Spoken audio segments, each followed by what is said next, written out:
오늘 제목은 성경에 있는 말씀 그대로 유두고를 살리다 이렇게 정해봤습니다. 한번 따라서 할까요? 유두고를 살리다.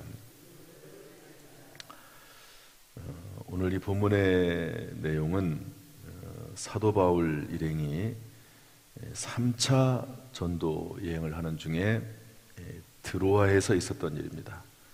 어디에 있었던 일이라고요? 드로아. 오늘 이 말씀을 가지고 같이 은혜를 나누고자 합니다. 우리 7절 말씀 다 같이 읽겠습니다. 7절 시작. 그 주간의 첫날에 우리가 떡을 떼려 하여 모였더니 바울이 이를 이튿날 떠나고자 하여 그들에게 강론할세 말을 밤중까지 계속하매. 그 주간의 첫날에 이렇게 되어 있습니다. 그 주간의 첫날이 무슨 요일일까요? 그 주간의 첫날, 월요일일까요? 주일을 말합니다. 그리고 우리가 떡을 떼려 하여, 이것은 뭘까요? 밥 먹자는 얘기는 아니겠죠? 성찬 예식을 한다는 그런 의미입니다. 물론 이제 모일 때 항상 기독교인들은 이 당시에 성찬 예식을 했지만 이것은 그것보다 조금 더 깊은 의미가 있습니다. 주일 예배를 위해서, 성찬 예식을 위해서 모였다 하는 그런 의미입니다. 다시 말해서 초대교회 때부터 주일 예배 드리는 것이 시작이 됐다 하는 것을 알 수가 있습니다. 주일은 어떤 날이죠? 예수님께서 부활하신 날이고, 주일은 성령이 강림하신 날이고, 주일은 교회가 창립된 날입니다. 그래서 이 초대교회 때부터 주일날 예배를 드리기 시작했다 하는 것도 기억을 해야 됩니다. 그런데 이단들은 구약 성경만 이야기하고 신약은 이야기하지 않아요. 구약에서는 토요일 날이 안식일이고, 그러니까 토요일 날 예배를 드려야 된다 이렇게 말하는 분들이 있습니다. 그들의 이유는 딱 한 가지예요. 교회 다니는 사람들을 미혹해서 신앙을 잃어버리고, 또 그리고 자기들의 그 이단들에 끌어들이려고 하는 것밖에 없습니다. 그러나 우리가 꼭 기억해야 될 것은 예수님께서는 안식일의 주인이시고요. 그래서 구약에 나와 있는 이 안식일, 이것은 장래일의 그림자다. 구약에 나와 있는 여러 것들이 다 그렇습니다. 예를 들어서 피제사 드리는 거, 소나 양이나 염소를 잡는 거, 구약시대 그렇게 했으니까 오늘날도 해야 되지요. 그렇게 말하면 어떻게 됩니까? 그것은 말도 안 되는 얘기죠. 예수님께서 그 어린 양이 되셔서 모든 속죄의 제물이 되셨기 때문에 더 이상 구약 제사를 드릴 필요가 없는 거죠. 마찬가지로 안식일 제도도 마찬가지입니다. 예수님이 안식일의 주인이 되시고, 그런 모든 절기나 이런 것들은 장래일의 그림자라고 성경에 확실하게 말씀을 하고 있고요. 구약 성경에서부터 안식일의 폐지에 대해서 말씀을 하고 있습니다. 따라서 우리가 자꾸 그런 이단들의 말에 넘어가지 말고, 오늘 말씀 보니까 이 초대교회 때부터 주일 예배를 드렸구나. 예수님의 부활과 교회 창립과 성령 강림을 그날에 예배를 드렸구나 하는 것을 알 수가 있습니다. 그래서 여러분, 모든 이단들의 세력 그 말에 미혹되지 말고 주님의 전에 나와서 일주일에 하루는 하나님 앞에 예배드리고 경배하고 찬송하는 저와 여러분이 될 수 있기를 주님의 이름으로 축복합니다. 두 번째로 우리 8절, 9절, 10절 말씀 읽어보겠습니다. 8절, 9절, 10절 다 같이 시작. 우리가 모인 윗다락에 등불을 많이 켰는데 유두고라 하는 청년이 탕에 있다가 깊이 졸더니 바울이 강론하기를 더 오래 하매 졸음을 이기지 못하여 3층에서 떨어지거늘 일으켜보니 죽었는지라.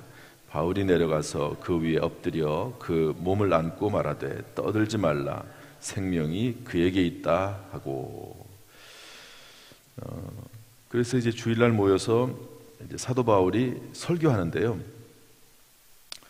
밤중까지 우리로 말하면 뭐 일일 부흥회 같은 거죠. 왜냐하면 사도 바울이 이제 그 다음 날 떠나니까 밤늦게까지 일일 부흥회를 하고 있는데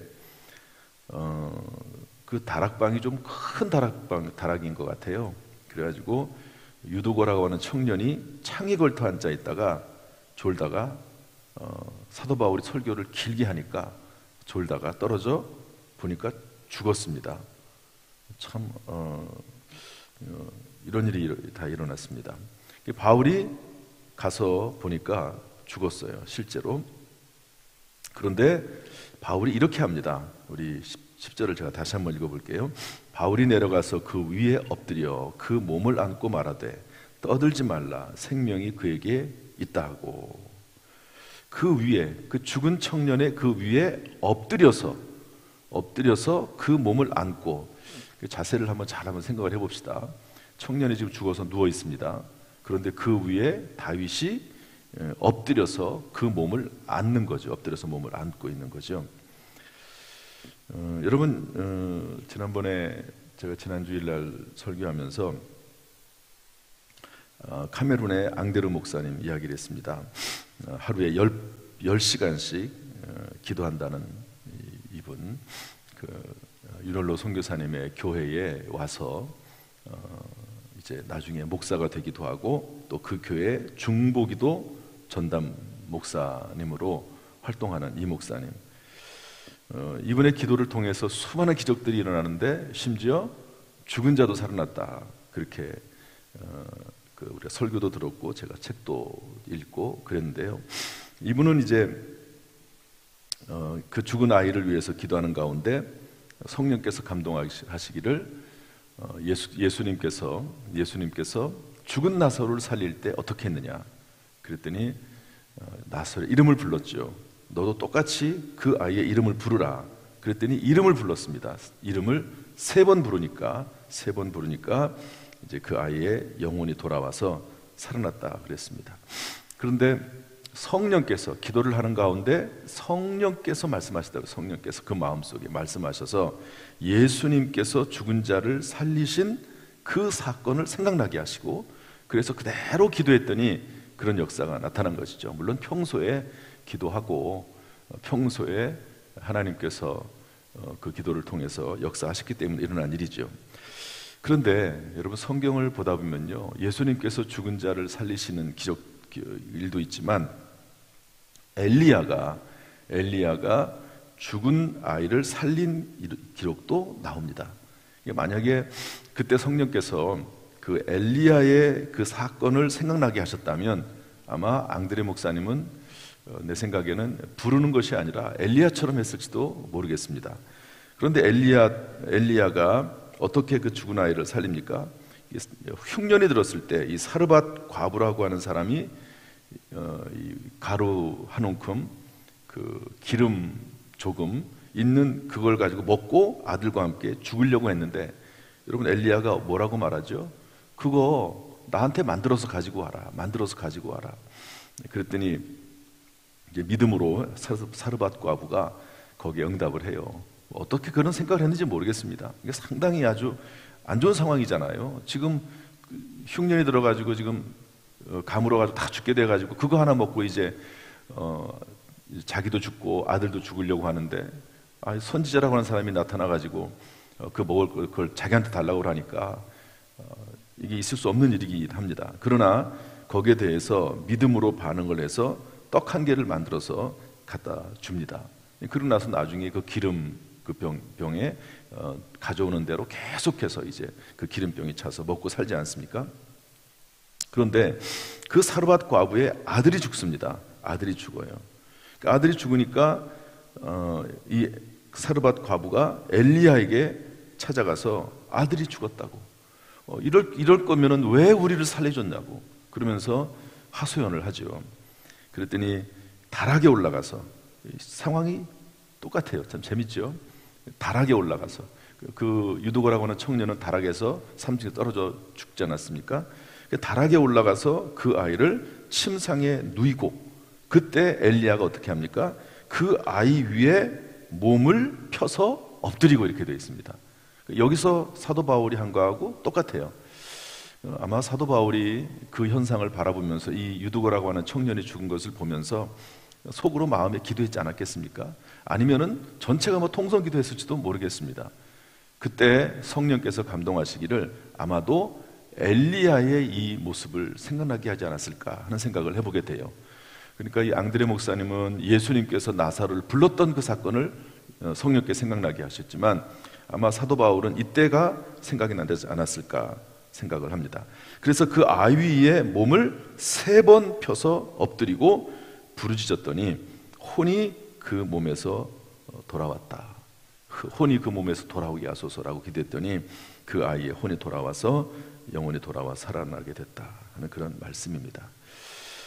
여러분 참 이 말씀이 또한 우리에게 주는 위로가 큽니다. 이게 죽은 자가 살아날 수 있다. 이거 뭐 상상할 수 없는 일이죠.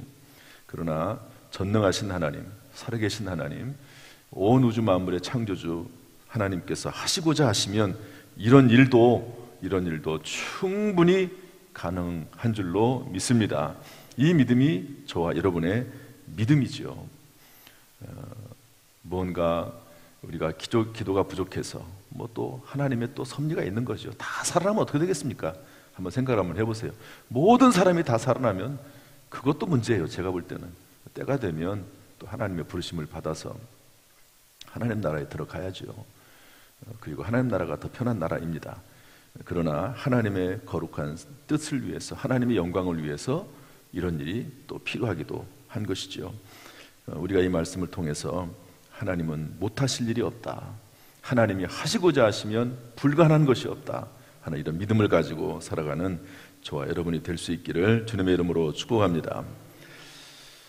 그런데 여기에 관련해서 유머가 하나 있어요. 조크가 하나가 있습니다. 그건 뭐냐면 사도 바울이 설교했잖아요. 그런데 청년이 졸았습니다. 그러니까 목회자들 사이에 이게 서로 회자되는 유머입니다. 야, 사도 바울이, 그런 능력 많은 사도 바울이 설교했는데도 성도들이 조는구나. 그러면서 이제 목회자들이 위로를 받죠. 그래, 목사님들이 설교해도 조는 사람이 있을 수 있다. 뭐 사도 바울도 뭐 설교했는데 조는데 뭐 그런 얘기를 종종 합니다. 어쨌든 그건 중요한 건 아니고 여러분, 하나님의 능력은 불가능이 없는 줄로 믿습니다. 마지막 우리 11절 12절 말씀 읽겠습니다. 시작. 올라가 떡을 떼어 먹고 오랫동안 곧 날이 새기까지 이야기하고 떠나니라. 사람들이 살아난 청년을 데리고 가서 적지 않게 위로를 받았더라. 여러분, 그 아이가 만약에 살아나지 않았으면 어떻게 됐을까요? 생각을 한번 해보세요. 사도 바울은 열심히 밤새도록 설교했는데 청년 하나가 그래도 예배당에 와가지고 말씀 듣겠다고 밤늦게까지 말씀 듣다가 떨어져 죽었어요. 여러분, 청년이 말씀 듣기 위해서 밤늦게까지 앉아 있는 것 참 귀중한 일 아닙니까? 그런데 죽어버렸어요. 그러면 사도 바울도 난감하고 교회도 난감하고 불신자들이 바라볼 때 어떻겠습니까? 한번 생각을 해보세요. 부흥회를 하고 있는데 부흥회 하다가 누가 죽었어요. 우리 교회도 부흥회 1년에 2번씩 하잖아요. 얼마나 난감합니까? 이 교회가 얼마나 구설수에 오르겠습니까? 불신자들에게 얼마나 손가락질을 당하겠습니까? 그런데 그 아이가 살아난 일로 인해서 적지 않게 위로를 받았다 하는 그런 말씀입니다. 그리고 이제 사도 바울 일행과 여기가 좀 들어와 있는 교인들이거든요. 들어와 교인들이 밤새도록 그 하나님의 은혜와 또 하나님의 인도하심과 이런 이야기를 나누면서 교제를 했다 하는 것을 알 수가 있습니다. 참 세상 교제와 교회의 성도 간의 교제는 이렇게 다릅니다. 세상 교제는 즐거운 것 같지만 끝이 좋질 않아요. 술을 먹고 마실 때는 좋지만 또 춤추러 가가지고 거기서 춤을 추면서 즐길 때는 좋은 것 같지만 끝이 좋지를 않아요. 그러나 여러분, 성도 간의 교제는 거룩한 교제예요. 그 교제를 통해서 하나님께 영광이 되고 또 우리에게 큰 은혜와 축복이 되는 줄로 믿습니다. 우리 교회 이런 거룩한 교제들이 충만해지기를, 많아지기를 주님의 이름으로 축원합니다. 기도하겠습니다. 하나님 아버지, 드로아에서 유두고가 살아나는 그런 기적을 행하신 하나님, 참으로 우리 교회에도 우리 성도들의 삶 가운데서도 모든 죽어져가는 것들이 살아나는 역사가 나타나도록 은혜 후에 은혜를 더하여 주옵소서. 주여, 안식일로 인해서 주일로 인해서 미혹되지 않게 하여 주시옵시며 순간순간마다 성령의 지시와 감동에 따라 살아가게 하여 주옵소서. 세상 교제보다 성도의 거룩한 교제를 더 즐거워하는 성도들, 그런 교회가 되도록 은혜 후에 은혜를 더하여 주옵소서. 오늘 하루도 주께 부탁을 드립니다. 우리 모든 성도들 한 사람 한 사람 그 심령 속에 임재하시고, 삶 속에 임재하시고, 가정 속에 임재하시고, 늘 하나님의 기쁨이 되게 하여 주옵소서. 그리스도의 향기가 되게 하여 주옵소서. 예수님의 이름으로 축복하며 기도하옵나이다. 아멘.